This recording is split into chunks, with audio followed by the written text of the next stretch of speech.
Watch this. This is a soup Nazi without the laughter. We ready to go? Yes, please, let's go. We're in the mood for a cheeseburger. No, we gotta go to the soup place. What soup place? There's a soup stand. Kramer's been going there. He's always raving. I finally got a chance to go there the other day, and I tell you this, you will be stunned. Stunned by soup? You can't eat this soup standing up, your knees buckle. Okay, so he's already being like a Jewy salesman for no reason to his friend. There's only one caveat.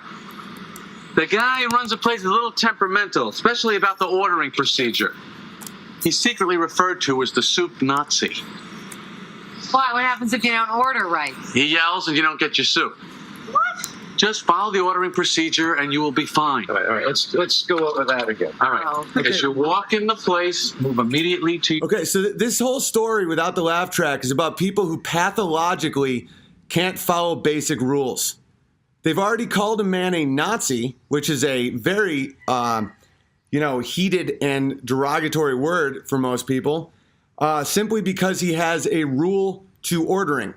And the humor, the alleged humor, but in reality the tragedy, comes from the fact that these four psychopaths, these childless degenerates, literally can't simply order soup without blaming the other person.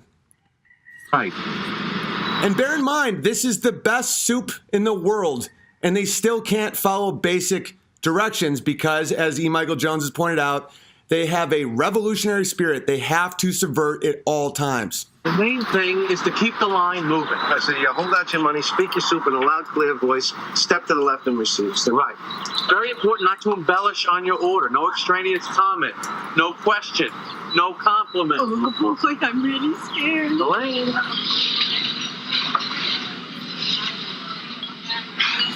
Medium turkey chili. Medium crab bisque.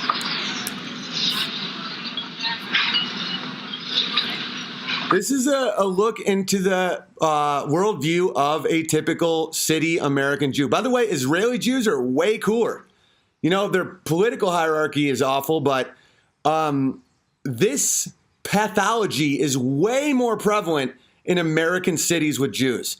Okay, so the fact they simply can't try to scam and talk and use wizardry and hold up the line and be selfish, in their mind, they're these drone, subjugated poor victims simply because they have to follow the basic rules of society. You didn't get any bread. Just forget it. Let it go. Okay, so this Jew can't let it go. Excuse me, I think you forgot my bread. Bread, $2 extra. $2? But everyone in front of me got free bread.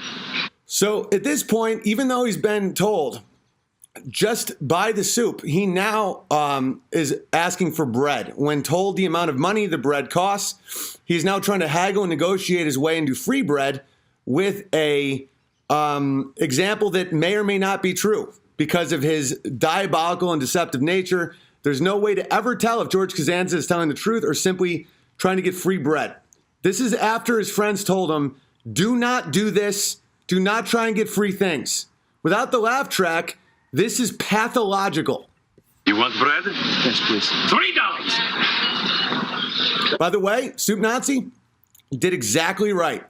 The only way you can handle this behavior is when someone says, you're an anti-Semite, apologize for making fun of Jews. And you say, yeah, well, the Holocaust didn't happen. It was 9 gay guys on rollerblades. Like, you have to escalate to show dominance or else it will never end. Nothing for you. In their mind, these people are all these rigid Nazis. Notice they didn't say Soviets.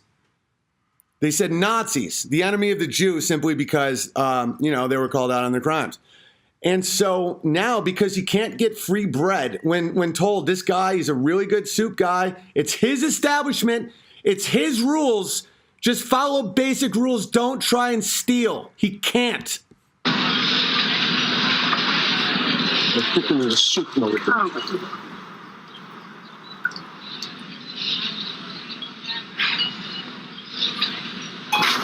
Good afternoon. One large crab bisque to go. such a victim for having to follow basic orders. Sorry, I was being sarcastic. He's acting like a victim. He's now acting like a victim because he has to follow basic orders and not try and get free things. Oh, and by the way, when he follows the basic rules, he gets his soup. There's no conflict. Okay, at this point, he has the tickle in his stomach where he pathologically, these people washed Christ's feet and killed Christ. They're in a never-ending, upside-down shame, guilt, then something good, something bad. Dude, it's nonsense. Watching Seinfeld without the laugh track will blow your mind, and how they treat women, constantly degrading, constantly sexualizing and abandoning women that are much, much more attractive than these little rats. Beautiful. You're pushing your luck, little man. He's not kicking him out yet. He's just saying, there's a sign on the wall. We refuse the right. We reserve the right to refuse service to anyone. Okay? Sorry. Thank you. Thank you. Hey there. Okay, so in comes the cunt, right? Because women are even worse. These type of women are even worse than the normal self-hating bald Jewish guy. They feel like they have to follow absolutely zero rules, right? Because they're women. Like this woman, Elaine, is in her late 30s in this scene. She has no children. She has promiscuous sex with men with power, and she obsessively keeps contraceptives in her closet to keep her womb sterile. And then she uses the fact she's a woman to get free things and humiliate business people. Okay? Watch this.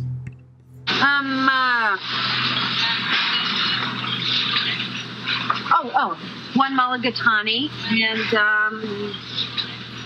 what is that right there? Is that lima bean? Yes. Never been a big fan. Okay, she's already been instructed. She can't do this. This is his establishment. So now she's intentionally making it all about her and her tastes, and she's being critical and selfish, and there's men with suits waiting in line for this woman who has to destroy everything that is good. You know what? Has anyone ever told you you look exactly like Al Pacino? You know, Scent of a Woman. Hoo-ah! Hoo-ah! Given the situation, she's pathological. She's been asked to follow very simple rules, and not only has she broken them with her discussing her preference and lack of preference for lima beans, she's now comparing a stranger who is asking for basic respect to a random movie star who makes weird noises, and now she's just making like the noises of a degenerate homeless person. Very good. Very good. You know something? Nothing for you.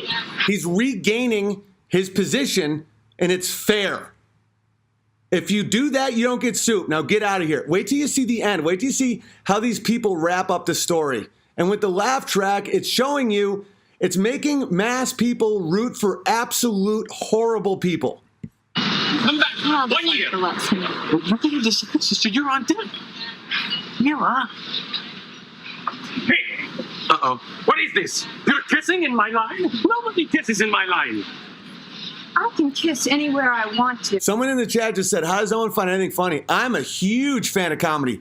This is the most creepy, uncomfortable, tragic display of human disgusting nature void of any humor. So now this woman who's 6 points more attractive than this poorly dressed, squirrely-faced, non-symmetrical, just hobo character.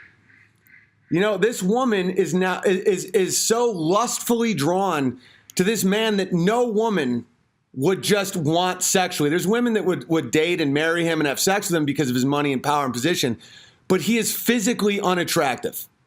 Like he has even his dressing. He dresses like a early 90s lesbian.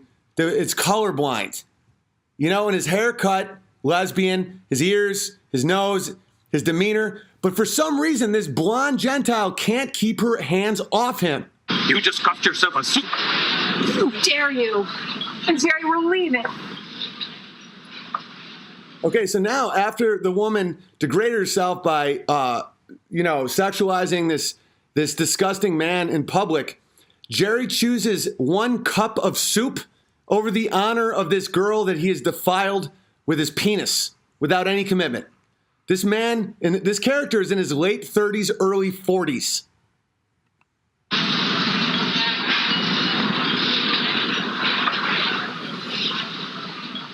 Pure selfishness.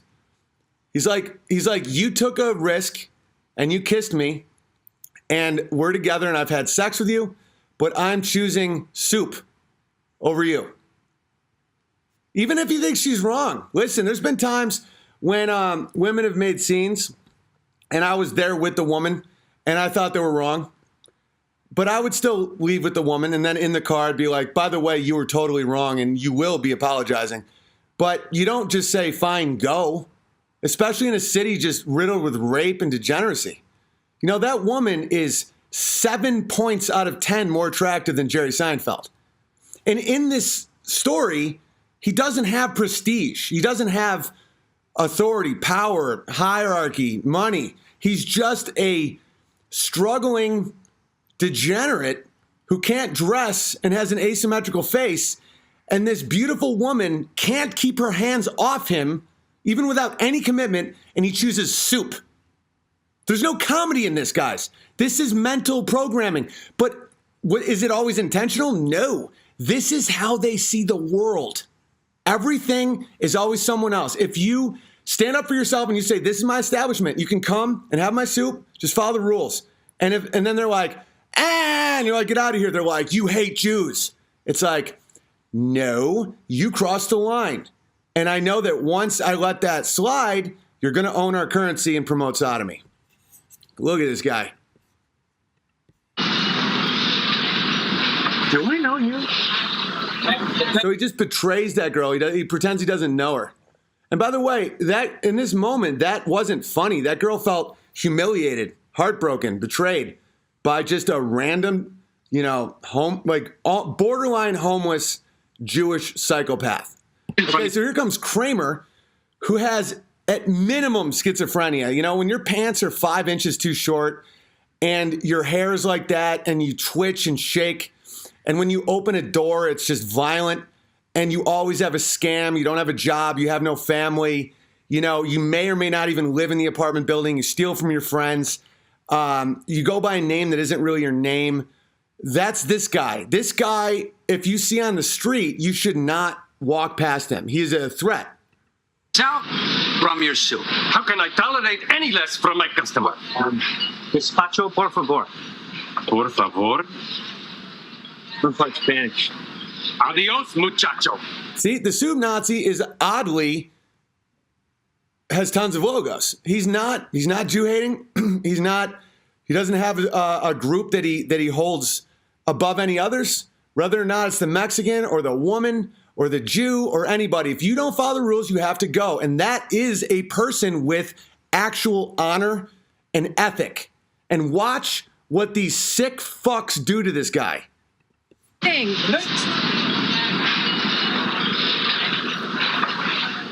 Hello. Okay, so here enters a truly demonic human being. So this man who has an accent, he's not from this country, brings awesome soup. He has his own establishment. He simply just wants people to follow the rules. And his commitment to order is probably why he's so good at soup. This cunt tried to absolutely dominate and humiliate him. And the fact that he didn't comply, she's about to ruin his entire life, his livelihood, humiliate him, and lead him down a path that could end in suicide. You think you can get soup? Please, you're wasting everyone's time. By the way, what you're now witnessing is Jewish cosmopolitans stealing, subverting, taking over someone's business through spying. I'm not kidding. This is nothing I'm saying is even an exaggeration. Watch this scene. I can make my own soup.